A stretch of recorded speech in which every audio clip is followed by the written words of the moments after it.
Hello guys! Ngayong araw, mayroon po tayong sumada. Okay? No, 4 na area, tsaka any area po ito guys. Mga ka-STL.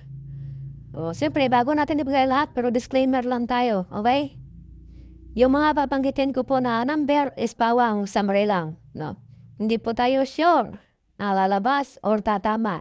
Pwede nyo tayan, pwede hindi, no? Kung mayroon kayo sariling sumada, so pwede niyong hindi tayan yung aking ibibigay. Okay?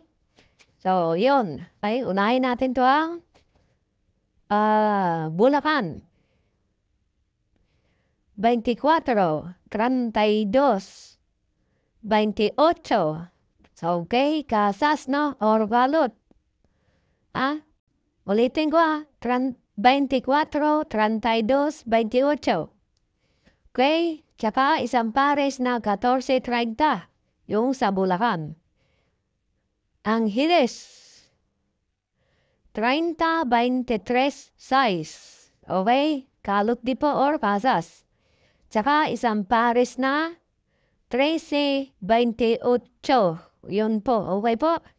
So, Pampanga 17, 25. 3, no? Yun no, sa Pampanga. So, Pasas din po yan, no?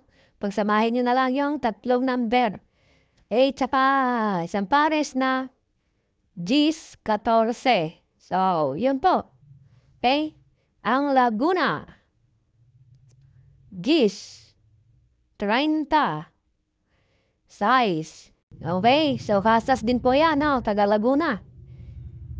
Tsaka isang pares na 18, 22. Yun po sa area ng Laguna. Okay? So, ito po yung any area natin, no? All nation.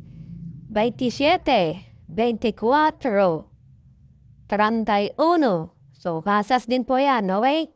Tsaka isang pares na 11, 6. Yun po mga ka-stereo. Ating nasumada po ngayon, no? Para sa inyo, no? Buong araw po yan, okay? 3 grupo, no? Depende sa inyo, no? Kung tayaan nyo or hindi. Basta ako is nagbibigay na ng tips, sumada or bigla paya dito sa aking YouTube channel.